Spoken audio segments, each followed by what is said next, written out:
In the last two classes, you have already studied about something like, what is that? The footprinting techniques or the I think we can remember that particular first day session which I have taken, where we have some 5 different phases of scanning, sorry, ethical hacking, which comes to reconnaissance, scanning. Then what is the third one? Gaining access. Okay. Third one, gaining access, and the fourth one, maintaining access, and the last one comes to clearing tracks. And this particular topic under the category of, what is that? Gaining access. Okay. That is called a sniffing, or that concept is called by the name sniffing. Now, yeah, these are the things that we are going to cover today's session. I'm just giving a glimpse of what are the things that we are going to do. Anyway, we will have. Okay. The first one called sniffing concept. Yes. What is sniffing? Very simple. As the name suggests, someone comes in between. In a simple way, we can call it as someone comes in between two conversations being done. Very simple, right? Yeah, as we have already seen, the concepts of sniffing is a process of monitoring, capturing all the data packets passing through a given network using some sniffing tools. There are some real-time sniffing tools. We'll have a small glimpse of what are the tools available. The very, very simple example of sniffing is what we normally have come across in the real life. That is your wiretapping. I think most of you may be knowing wiretapping in the phones, the telephone tapping, right? So that is one of the simplest example of sniffing. One of the simplest real-time example of sniffing, and we are actually not interested in wiretapping and all, or phone tapping. We are interested in something being sniffed from what the network. Okay. Then I think now one thing I just want to tell you, when I actually in this is a concept that is we have to clear the topic and go. So what I feel is, in between, if you have any query, somehow you manage to come to me, rather than keeping at the end. So because sometimes it will be difficult for the each one to remember what was the question that you were supposed to ask and all. So better, I think I'll give a small timing so that you can just talk at that particular instant, so that we can clear the clear the doubts then and there itself. Okay. That is because we have enough time. We are not at all in a what do you call, in a worried situation, right? Okay. Then I think all of you know about what is that hub and switch, right? What is a hub? Sorry, what is a switch? Switch is nothing but an intelligent hub. Or what is a hub? Hub doesn't have an intelligence. It will. That is just understand the basic concept. Hub doesn't have an intelligence. Nowadays, we are not at all using hubs a lot. Hub, HUB. And we are interested in switch, which is intelligent. That is what we want to tell you. We want to speak about. I'll come to that particular slide after some. Okay. Then, this is the very simple example of sniffing, which I already have mentioned. What is that? Man in the middle. That is someone interfering the conversation between A and B, or the source and the destination. Between in between the source and the destination, someone is trying to interfere. That is a very simple technique or simple concept of what you call the sniffing. And in short, we call it as MITM, man in the middle attack. Okay. Then there is a concept called promiscuous mode. I think in yesterday's network session, you may have heard of that word called promiscuous. What is promiscuous? Now, what I mean by promiscuous mode is, the mode says that I am open to all, in the sense I am able to receive all the things. I don't have any restriction in getting the details. I am able to get all the things. That particular mode is called by the name, a simple topic, simple sense, called by the name of promiscuous mode. So whenever a sniffer wants to attack something, the most important concept that he is doing is, he has to face is the target where he is trying to attack should be in a promiscuous mode. Means The target should be ready to accept all. Then only the particular attacker can attack. That is the basic concept that you have to keep in your mind. Sniffer turns NIC. NIC, what is that? Network interface control. Yeah, of a system to promiscuous mode so that it listens to all the data. It will not restrict. I don't want this data. I don't want that data. No, it will accept all. It listens to all the data transmitted.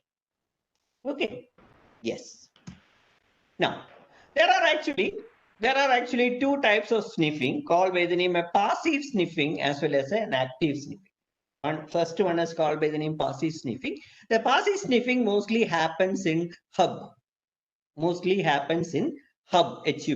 And I told you nowadays we are not at all interested in hub because it have its own limitations. So many limitations are there in the case of a hub. That is why nowadays we are not at all much interested in hub. We are interested in the intelligent aspect, which is called by the name the switch. That we will come to that particular topic afterwards. So the type of sniffing that is happening on the hub is called by the name of passive sniffing, and we are not much worried about the so-called passive now. Whereas we come to the real concept of sniffing, which is called, or the actual concept of, nowadays the actual concept of sniffing called by the name active sniff. Normally happens in the case of a switch. Switch is nothing but, I already told you, is nothing but a intelligent. You can just keep in your mind. We'll come to that. What is that intelligence after some time? Come to the very simple concept of switch is nothing but an intelligent. Okay, and these are the techniques that we are going to see in the coming slides, like MAC flooding, DHCP attack, DNS poisoning, switch port stealing, ARP. We'll see one by one what are the things that we have to do. I'm not going into a elaborate fashion or something like that, but anyway, I'll give a basic idea of what are the things that you normally can happen in those concepts. Okay. Now, these are the protocol. I think in the first we have seen a word called vulnerable. Okay, there are some vulnerability that is happening on all the network. That is why we have to have a concept of man in the middle. Because of this one, exploiting the vulnerability is one of the most important concept that we normally come across. Okay, and these are HTTP. Almost all the ports. I think you all know that what is the port with and the port number, right? HTTP have a port number called 80. For HTTPS have a port number called 443. Like that, it goes. So many ports. Mail transfer protocol, telnet, so many protocols are there, post office protocol, etc. Okay, now all these protocols are vulnerable, and that is why we have the concept of sniffing, or sniffing is happening only because of this thing called vulnerability on this particular ports. Sorry, protocols. Okay, sorry. I have given the example of wiretapping. I don't want to say much on the wiretapping, the real incident of man in the middle. Okay.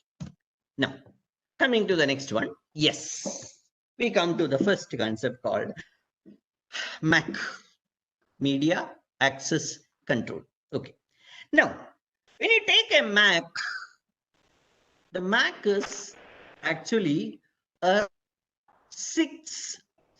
48-bit address. What is that MAC address? You all know that two addresses are there, like MAC address as well as IP address, right?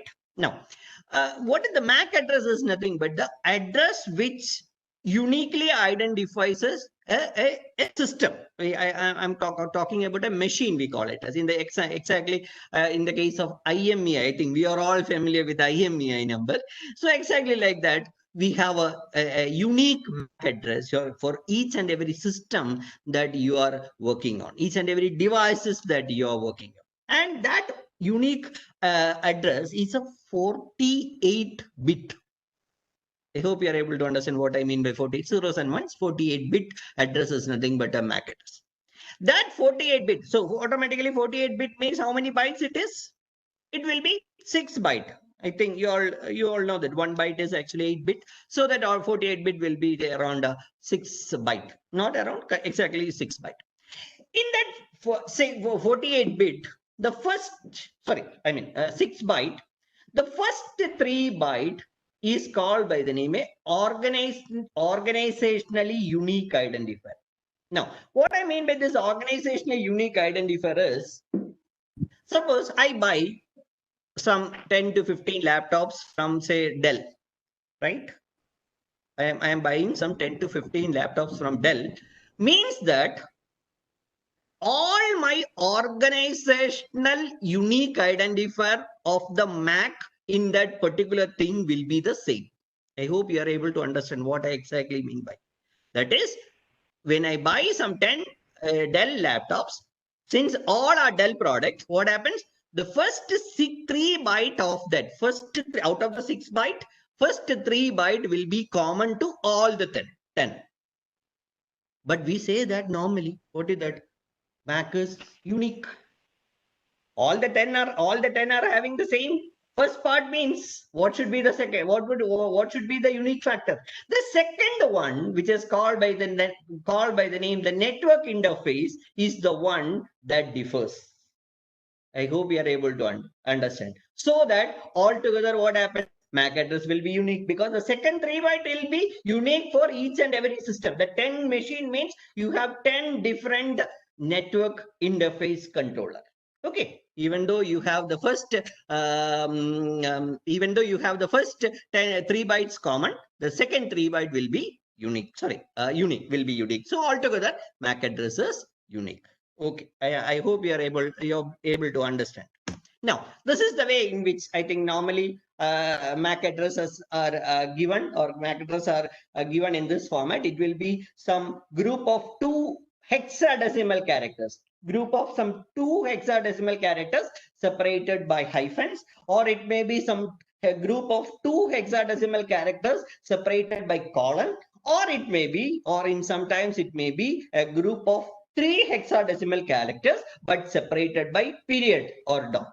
So that is how the max are being represented. I'll repeat that once again. That is 2 separated by hyphen, or 2 separated by 2 hexadecimal characters separated by colon, as well as 3 separated by a group of 3 separated by periods, or we call it as dots. So that is the basic concept of a MAC address. Okay. Yes. Now we are going for a real-time entity. What is that? How this MAC is going to work?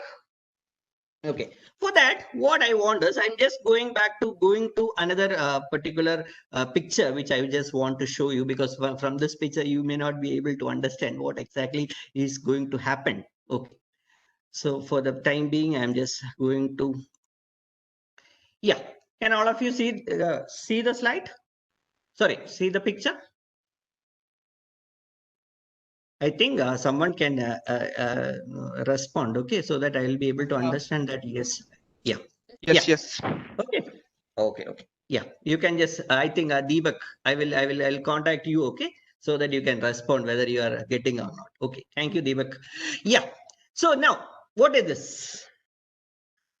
I'll just a brief idea of what is happening here. I have 4 machines called machine 1.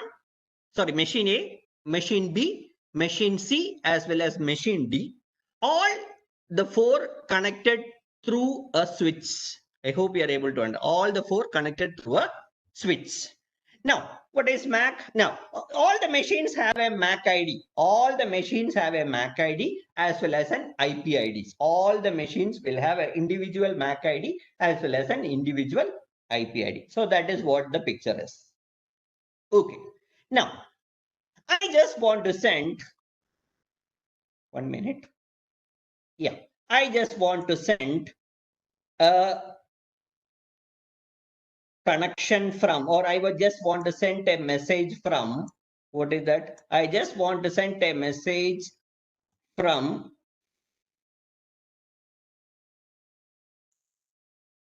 I just want to send a message from, what is that? A to B, right? So when I am sending a message from A to B, not from A to B, it is from A to D. When I am sending a message from, now the time being, what you are expecting is, it is only just connected.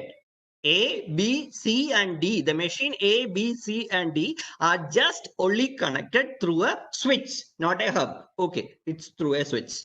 Now, I just want to connect, sorry, I just want to send a message from A to D. Okay. When I am sending a message from A to D, when I am sending a message from A to D, I have the details like I have the MAC ID of A, I have the IP address. Whenever you want to send something from one machine to another through a internet, through a network, definitely you need the help of the IP address. Okay. So I have the machine, I have the MAC ID. Yes, I am sending from A means I definitely have the MAC ID of A. I have the IP address of A. Plus, I do have the IP address of D. I hope you are able to understand. I'll repeat the statement. I have the MAC ID of A. I have the IP address of A. I have the IP address of D. In the sense, I don't have a MAC ID of D. That is what's going to happen. Okay. Now, when this particular message comes to the switch, when this particular message comes to the switch, there is a table in the switch called by the name cam table. There is a table in the switch called by the name cam table. I think I'll take that particular thing and show you. Yeah, there is a table in the switch called by the name cam table. Cam table is nothing but content addressable memory. Okay, just keep in your mind. Yeah. Now, when it comes to the switch for the first time, the cam table is empty. I hope you know that the cam table is empty. Now, when the cam table is empty, the switch doesn't know to which machine. When the cam table is empty, the switch doesn't know to which machine it has to send the message.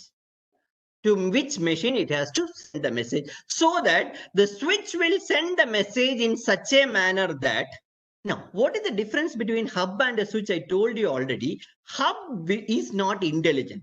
So that whenever you get a message on the hub, the hub will do in such a fashion that it will broadcast the message. I feel like you are able to understand what I mean by broadcasting a message. Broadcasting a message means that it will go to all the machines in which the hub is connected. It will go to all the message in which the hub is connected. Whereas when it comes to switch is not broadcasting. Switch will only allow the message to go to a particular machine. That is why we call it as switch is intelligent, hub is not.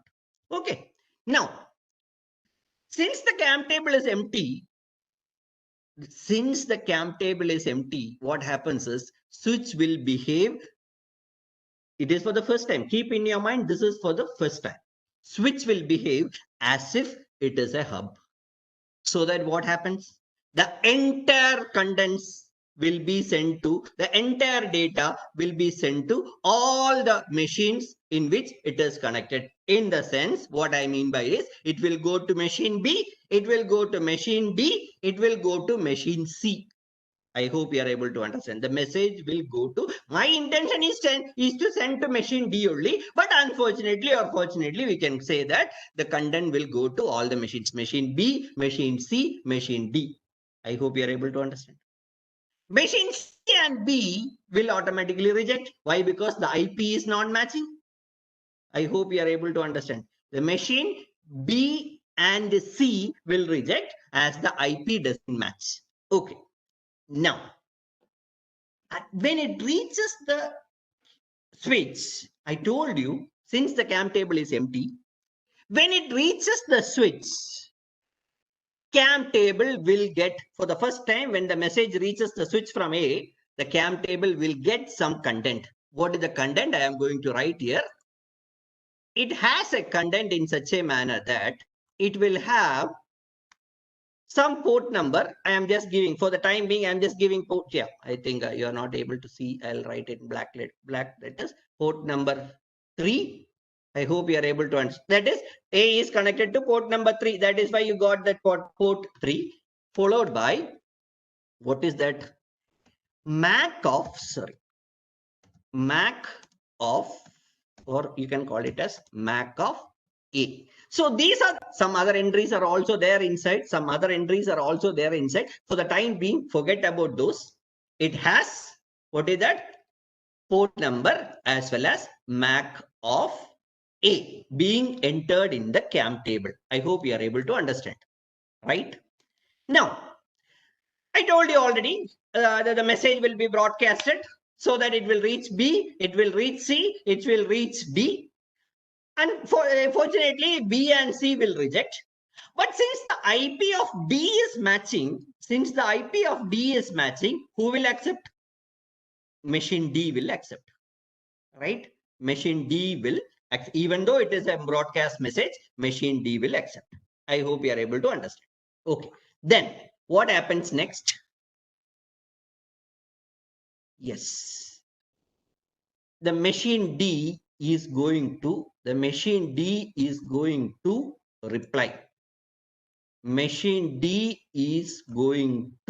reply. Machine D is going to reply. I hope you are able to understand. Now, the same fashion. So machine D, the reply will first go to CAM table. Reply will first go to CAM table. First go to switch. When it reaches the switch, it checks the CAM table. I hope you are able to understand. It checks the CAM table. Now what happens? CAM table is not empty.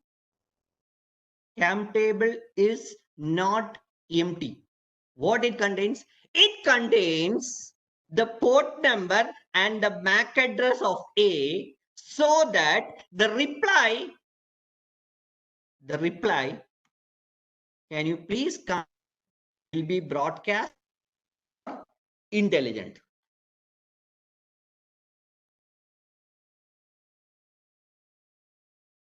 You are able to understand? Someone please comment whether the reply will be broadcast or intelligent. Yes, the reply is going to be intelligent. Very good. Understood? Now, so there ends A to D. No, once the message reaches switch, one more thing is going to happen. Once the message reaches switch, once the replies reaches the switch from what is that, machine D, one more thing is going to happen. I will repeat that. Sorry.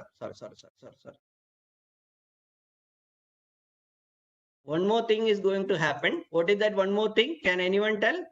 It will be 4. Sorry, yeah. 4 and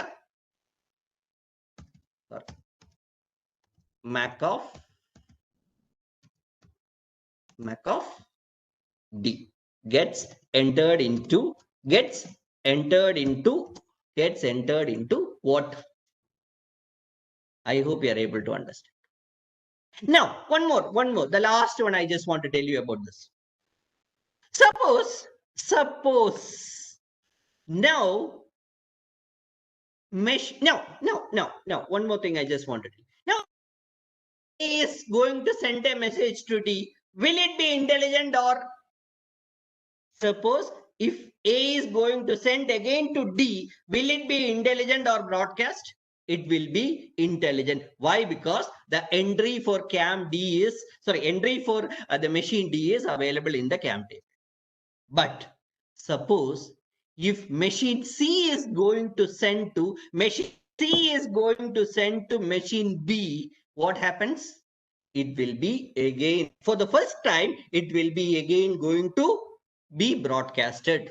I hope you are able to understand. For the first time, if machine C is going in the same fashion, what we have seen, in the same fashion, if C is going to send something to B, again the same thing that is going to happen. What is that? Machine will be broadcasting. But once that first time the communication has happened between machine C and B, then what happens? What are the differences that is going to happen here? The differences are, The differences are 2 more entries will be coming here. The entries will be say 1 followed by mac of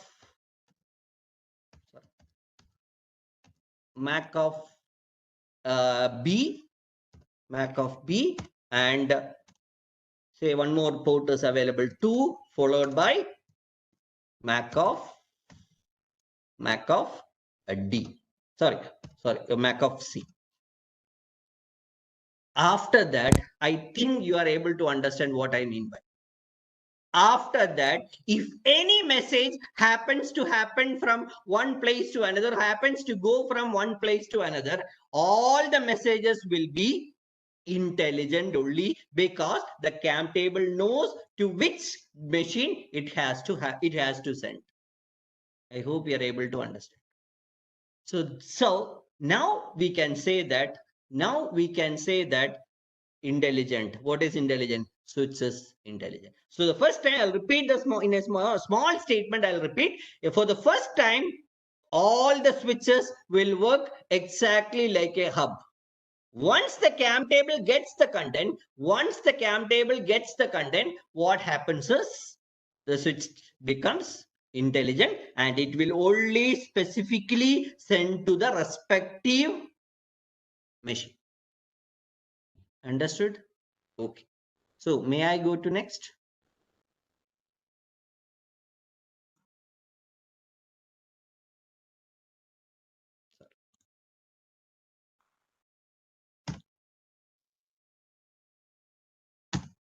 Yeah.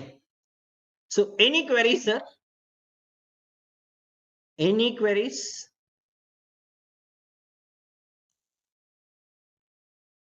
All of you are able to understand, right? Yeah, very good. Now,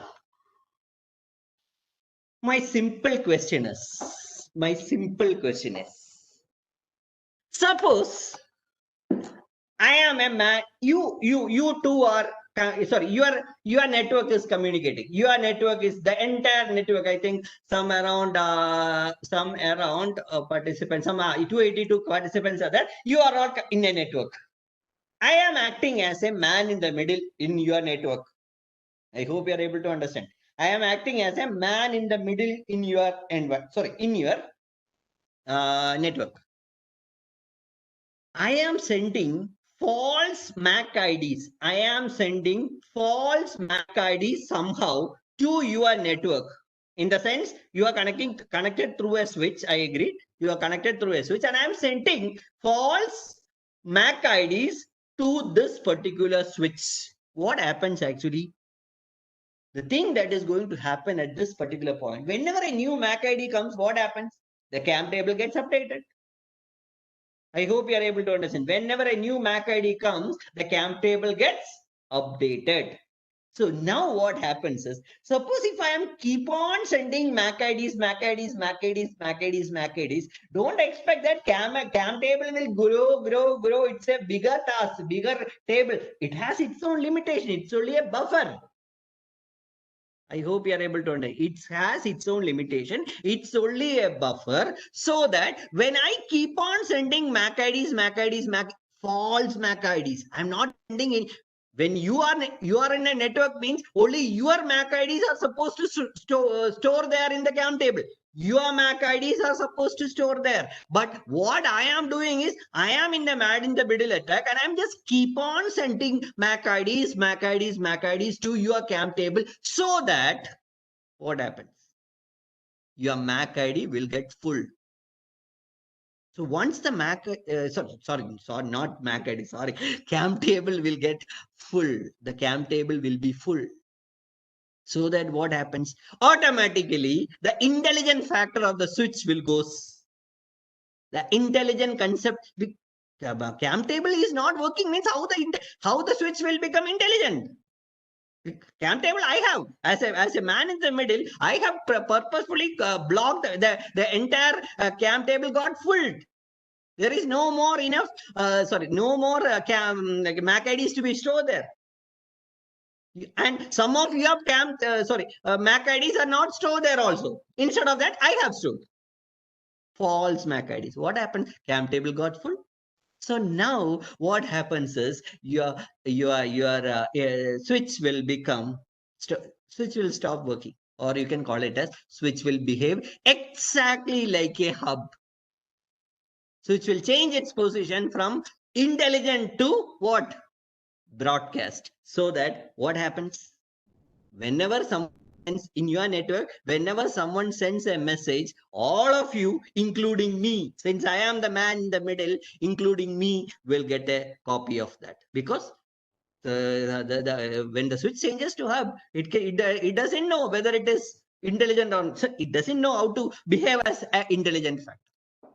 I hope you are able to understand.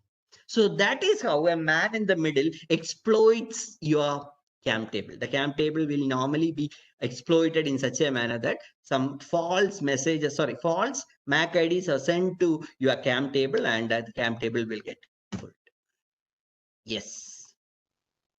Yeah, I think you are able to understand what I mean. MAC flooding. This is what I told about the name called MAC flooding. MAC flooding involves flooding the CAM table with fake MAC addresses and IP pairs until it is full. So that the switch acts like a hub. Switch will change its position to hub, so that when the legitimate users are trying to contact what are trying to send messages, what happens? Since the message is broadcasted, it will be receiving by all. Okay, your 282 friends may reject, but I may not be rejecting because I am the man in the middle. I am the attacker.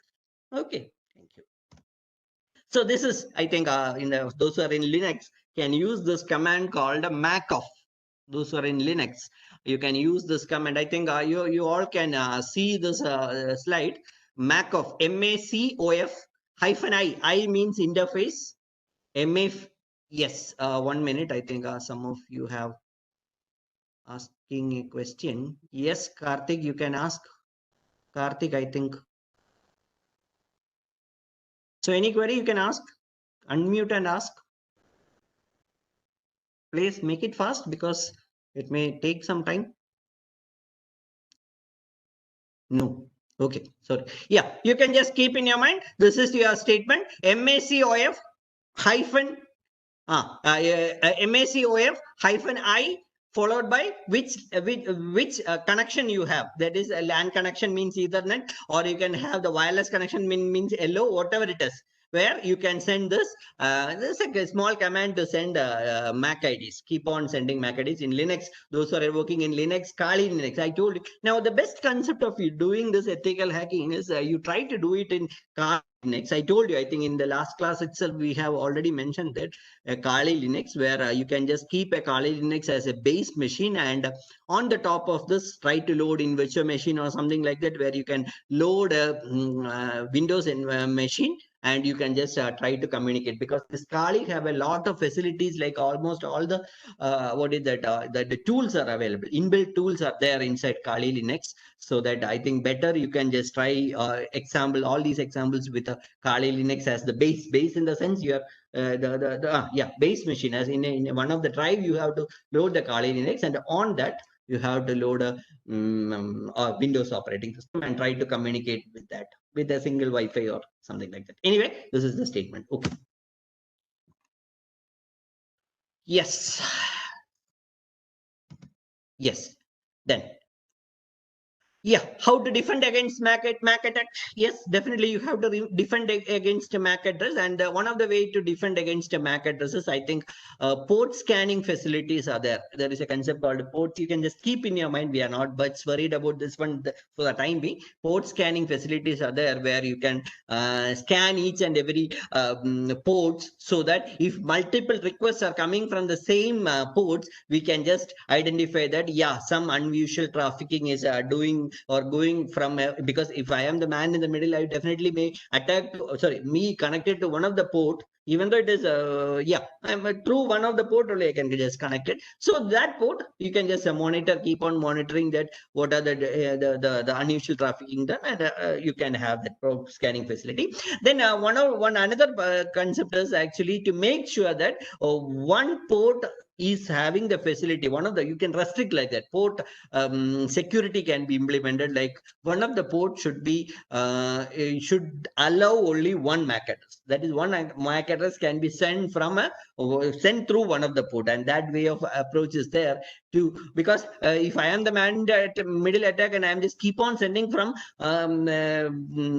keep on sending the MAC addresses, all the MAC addresses will be going through one of the port, no? So you can just monitor that port and make sure that no more entries are there. Then, okay. So I hope you are able to understand the basic concept of the. Now, this particular concept is the basic concept of whatever be the thing that we are going to see in the rest of the slides. The basic concept. There is a concept called request. There is a concept called a response. Request is A to D. Response is D to A. And this is going in this fashion where some tables are created. One of the example is the CAM table, and we know how it is working. Okay. Now comes the next one called DHCP. Dynamic Host Configuration Protocol. Dynamic Host Configuration Protocol, DHCP. Okay. Now, what is this DHCP? This is the basic details of DHCP. I am not going much details into DHCP like this. Yeah, how DHCP works, we will see. Now, previously what we have seen is we have set a static IP. I hope you are able to understand what I mean by static and dynamic. Any queries are there, means you can just ask. Okay. You have a static IP being set to machine A. You can just remember the previous picture. Machine A, I set a static IP. Machine B, I set a static IP. Machine D, I set a static IP. Machine C, I set a static IP. Okay. Now, in this particular concept, or in this concept of DHCP, you have a set of what do you call clients. You have a set of clients, say some 10 clients. You have a server in between. You have a server in between. So I call this 10 clients as DHCP clients. I call this 10 clients as DHCP clients, and I call this server as my DHCP server. So I think you can remember that concept. 10 clients are there, and in between you have one server called DHCP. Now, what is the concept of this DHCP server is? This DHCP server holds a set of IP addresses. I hope I feel like you are able to understand what I mean by a bunch. Okay, I'll call it as a bunch of IP addresses, right? So this DHCP server holds a bunch of IP addresses, and it is connected by a set of DHCP. So DHCP server holds a bunch of IP addresses and connected by a set of IP clients. Okay. Now, one of the client, say client number A, one of the client, whenever it wants to communicate to another machine, definitely we have seen it needs an IP address. We have seen in the previous slide, it needs MAC address is there with the machine itself, but whereas it needs an IP address to communicate for its purpose as well as for some others purpose. Okay, good. Now, when I am connected to my network, when the client A connected to my network, the client A is not statically connected. No IP addresses are connected to the client. The client A will automatically ask a broadcast message. Client A will automatically ask a broadcast. Broadcast message means that message will go to all, right? So 10 clients are there. The client is sending means the one of the clients sending broadcast message will go to all the 9 clients as well as the one server. Okay, good. Now, and the client A is going to send a request, we can call it as. It is not called by the name request, but for the time being, you call it as a request in such a manner that, sir, I want a IP address. It is not statically connected. It doesn't have a static IP address. I need a IP address. I hope you are able to understand. So this is a broadcast message which will be sent to all in the sense the 9 clients as well as the one server. Automatically, that is called by the name. That request is called. I am telling you it is a request, but the actual name of that is called DHCP discover. So what is the DHCP discover? Sir, I need a IP address, right? That is the one. Where to send? From the client. To whom? The server. It will reach all, but all the other clients will discard. Only the server will accept that. Now, server will offer. The next server has to reply. Yes, I do have a bunch of IP with me. You can take one of that. The reply is in this fashion.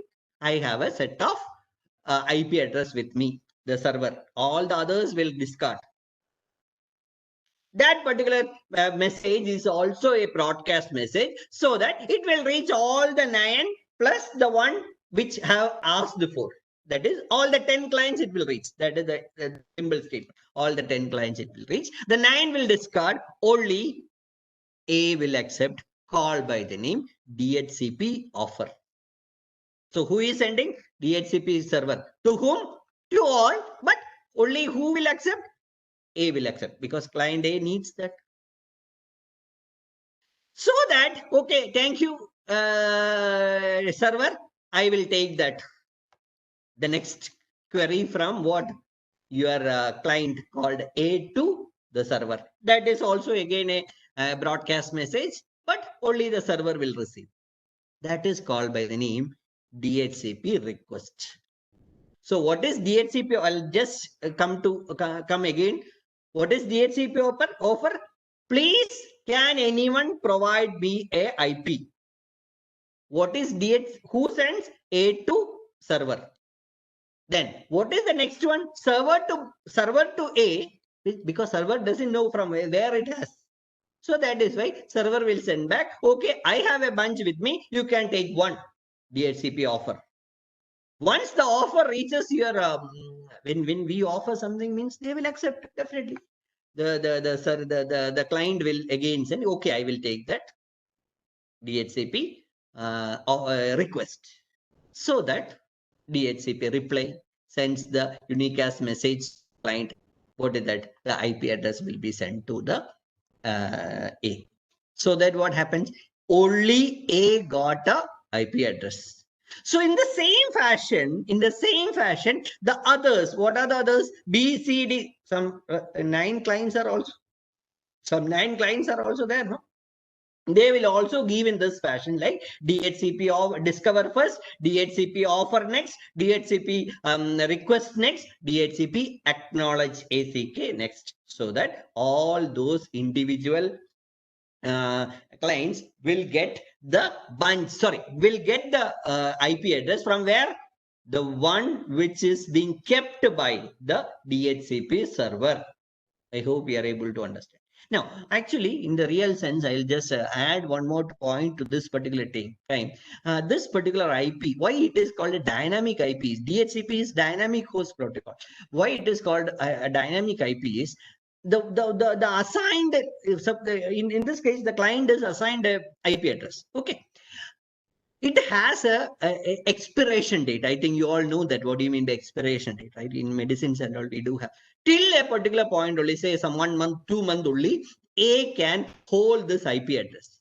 I hope you are able to understand. So that what happens is, again, once this expiration date is over, the IP is not usable.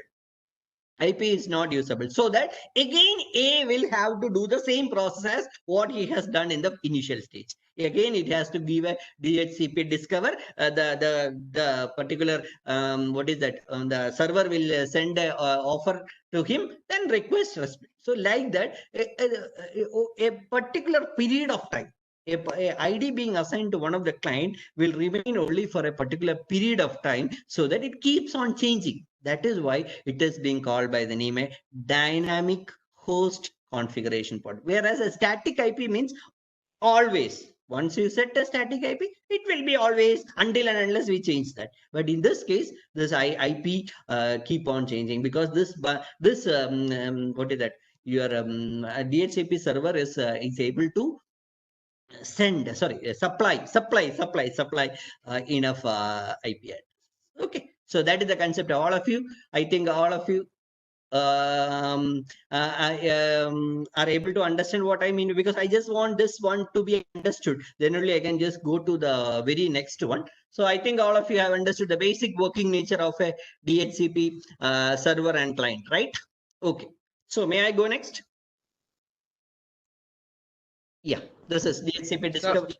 Yes, sir. Yes, so sir. in the communication, is SSL certificate there, secure socket layer?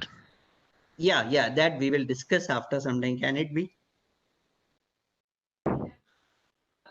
Can we discuss it afterwards? Because for the time being, we will come to that. We'll come to that. That we will discuss. Okay. So any more queries? Yeah. So may I? Yes, sir. So that is the basic concept. Now comes. I am a man in the middle. Please, all of you, please keep that basic concept with you. I am a man in the middle. So that what the example that we have seen is, how many clients were there? 10 clients were there. Only one server is there. Server has enough things to supply to the what is that? The clients. They keep on working. No problem in between. All of a sudden, I came as a man in the middle. When man in the middle means I am in the network. When I am in the network, what am I? I am a client. I hope you are able to understand. I am a client now. I keep on. I told you the life of a IP address for a particular life of a IP address for a particular client is for quite some period, say some 1 week, 2 weeks, say 1 month. Only after 1 month he may have to request for another one, a new one. Okay, understood the basic concept. I am a client. I keep on asking for new IP addresses. I hope you are able to understand. I keep on asking for IP address, IP address, IP address. Now keep in your mind that that DHCP server is not a Akshaya Patra or something like that. We all know that. What do you mean by Akshaya Patra? Akshaya Patra will keep on giving food, right? Don't worry about it. It will not be empty. But this particular DHCP server is not Akshaya Patra. There is a time where what? The bunch gets exhausted, or you can call it as there is no more bunch there. It gets empty. I hope you are able to understand, all of you. When I am the attacker and I keep on sending DHCP requests for IPs, the server is ready to give. After some time, the server will say that, please, I don't have any more to send. I hope you are able to understand. That is called by the name DHCP starvation attack. What is that starvation attack? Starvation attack is nothing but the DHCP server doesn't have any IP address to be supplied. Right? I hope you are able to understand. Okay. Now, coming to the next one. Very simple. Sorry. Based on this concept. Sorry. Once this, the DHCP server says that, once the DHCP server says that, I don't have any more. I am in our Malayalam, we call it as Patani. We are in Patani stage. I don't have anything to supply means automatically initially, I am the man in the middle. Keep in your mind. For the time being, I am man in the middle. I will change my status. Initially, I was a client. I will change my status from DHCP client to please. Yeah, that is what I want to tell you here. DHCP client to, I will change my state. I was a DHCP client previously. I make the server starvated. I change once that server becomes in a starvation stage, doesn't have enough things to supply. I will change as a DHCP client. I will change my status to DHCP server. So what happens? I am ready to give some IP address. I will change my status as a man in the middle. I am ready to give some IP address. When I am giving a IP address, a legitimate user like you, when being asked the IP address, the man in the middle is giving the IP address. So that the entire network will be under my control. I hope you are able to understand. So first, I'll just repeat in a single minute. What is that? First, I will be acting as a client, make the DHCP server starvated, so that DHCP server doesn't have any IP address to be supplied, so that it will be idle. It will stop working. So that as a man in the middle, as a client man in the middle, I will change my status to what? DHCP server. Once I change my status to DHCP server, I am the owner of IP address. I will send IP address to those who are there, who definitely, after the expiration time, definitely some of you may have to ask me, sir, please give me IP address. No, I will give, so that the entire network will be under my control, so that I am the man in the middle. I am the DHCP server. Right? Sorry, I am the wrong DHCP. I am not the correct DHCP server. I am sorry. I am not the correct DHCP server. I can say that I am the ROG DHCP server. So that is a very, very important attack that normally happens in the case of a DHCP server. Okay. So I hope all of you are able to understand what I have explained. Then you can just DHCP starvation attack. I already told you. DHCP ROG server attack also I have already mentioned. I told you previously that is one of the best way to defend these things are enabling the port security. That is making sure that what is that no multiple requests should come from the same port. That is the only thing that we can do it for defending against this particular key. Then the DHCP snooping is also there, which allows switch to accept DHCP server coming. That is what I told you. Trust port coming only from a trusted port. So these are the two things that you have to keep in your mind. Against, we should block this particular attack. Okay. So I hope you are able to understand these two concepts. Now comes the third. Any queries? For DHCP attack, the hacker needs a strong system. Definitely, sir. Definitely. DHCP server, hacker definitely needs a stronger system, because the problem is, Deepak, I think, yeah, very good question, Deepak. It's because why? I have to first become a client. Yeah, because multiple, yes, definitely. First, I have to become a client, and then after that, I have to switch myself to DHCP server. Okay, definitely. I should be a sir. When you are a man in the middle, what is that? When you are a man in the middle, definitely you need everything. You are. I told you in the first class itself. We have seen that. I must be skilled. No, I must be skilled enough to do anything. So definitely. Then how to prevent this? I told you, port security is one of the technique that we normally apply in the ethical hacking facility. Port security, that is making sure that no two requests come from for a particular period, say 1 month, a particular time period, no two requests. In the sense, multiple requests should not be allowed. And there is a concept called a port scanner. You can just Google it. Port scanner means that I think some of you may heard of honeypot. I think already I told you about honeypot. Whenever you have a request from someone, the copy of the request will be sent to one of the machine which we have connected. We have, in the sense, the system, our preventive system, where we have connected, and we will examine what type of request it is, and based on that we will allow or not. So those type of things are also there. These are the two facilities normally applied. That's so nowadays actually normally you just understand the concept. Don't worry about the preventive measures. We have enough preventive measures, but we should know these are the attacks that normally happens. Okay, thank you. Then, so may I go to next? Yes. Now comes the next one called ARP. What is ARP? ARP. Address service. Sorry. Welcome, Deepak. Sorry, sir. Okay, sorry. Yeah, ARP. What is ARP? Address Resolution Protocol. Okay, good.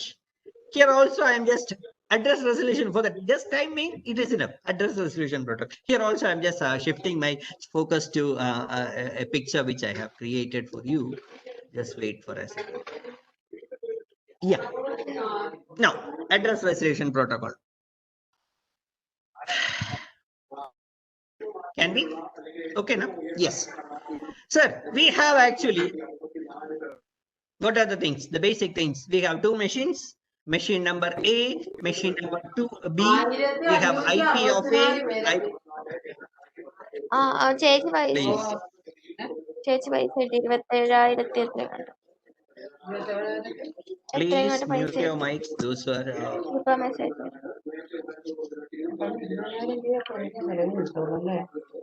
27,000. kindly mute your mics, please.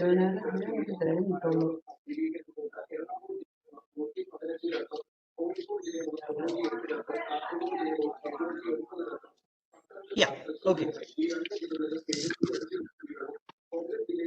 Hello. Can you please mute your mics?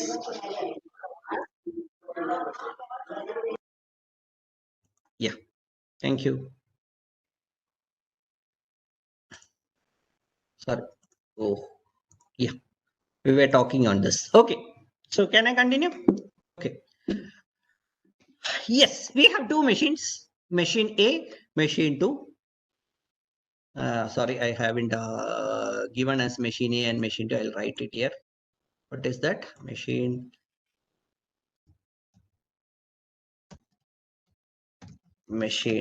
A as well as machine B. Machine B. Okay, two machines connected through Ethernet. Machine A wants to communicate. Machine A wants to communicate to machine B. Machine A wants to communicate to machine B. Yes, 1 minute. Machine A wants to communicate to, sorry, control is it. Just color is very important, right? Yeah. Machine A wants to communicate to machine B. Exactly like what we have seen previously. Now, when a machine A wants to communicate to machine B, since it is a Ethernet communication, there is a LAN connection that is being set up from A to B, you have a packet. I cannot say that packet. You have, yeah, we can call it as we have a packet called by the name Ethernet frame. That is what I have shown at the bottom. I think you can just see my what is that the mouse pointer. This is what you call the Ethernet frame. So whenever I want to connect from machine A to machine B, I have a reverse also. You should have to have a Ethernet frame to be sent from, right? So when I am connecting a machine from, sorry, when I am just sending a message from machine A to machine B, I need an Ethernet frame which contains, I am sending from A to B, which contains, what are those? I have the source IP address. What is source here? IP, sorry, machine A. What is destination here? Machine B. I have the source IP address, which is nothing but IPA. I have the IP packet, which contains IP of A and IP of B. I hope you are able to understand. Please make, and if you have any query, you can ask. Don't worry about that. So I have a Ethernet frame, which contains IP packet, which is nothing but IP of A as well as IP of B. IP is available to all because actually it is in a network. But then what is that? I have the source IP. Since I am sending from A to B, I have the source IP of A also. What is not there? The thing which is not there is, the thing which is not there is, the thing which is not there is what? My destination MAC is not there. My source MAC is there, but my destination MAC is not available. My destination MAC is not available. I hope you are able to understand. So that I cannot send this particular packet. I cannot send this particular packet. I cannot send this particular packet because my destination, I don't know the destination MAC. So that what I have done is I have given a ARP request. I have given a ARP request from A to B. When a ARP request is sent from A to B, exactly like the previous camp table that is sent, that is being created, we do have a table called ARP table. We do have a table called ARP table where the once the request, it is not the data, it is only the request from A to B is coming, we get the details of my source address, we get the details of my source address, which is nothing but which is nothing but IP of A will be available inside. IP of A, IP of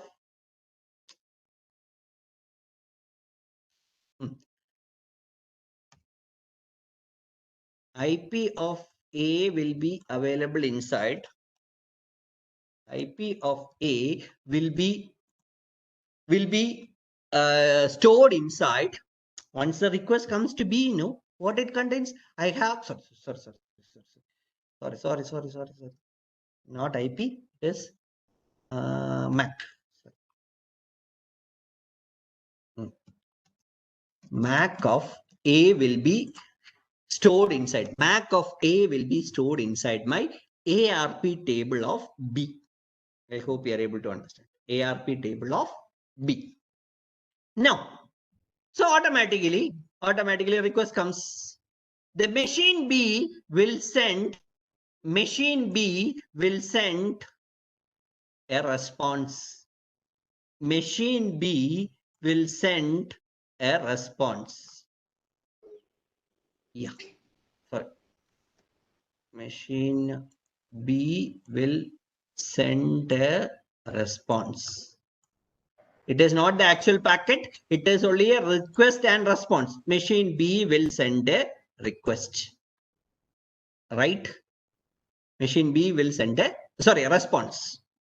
Once the machine B sends a response, it has the IP and MAC of B so that my ARP table of A will get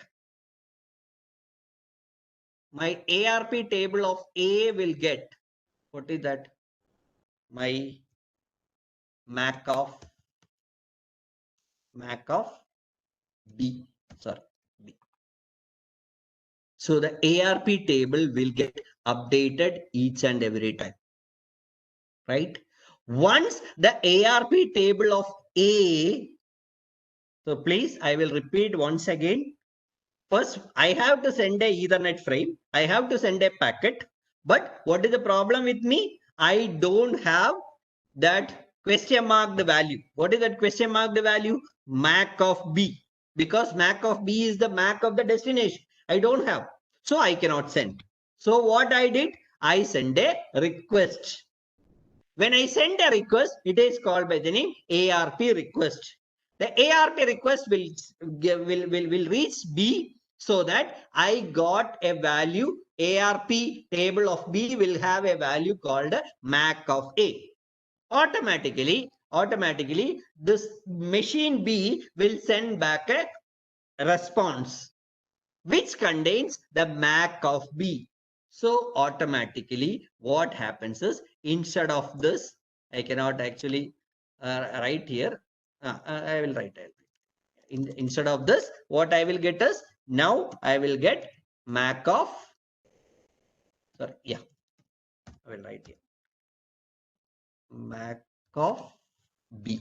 So that what happens, I can send the Ethernet frame.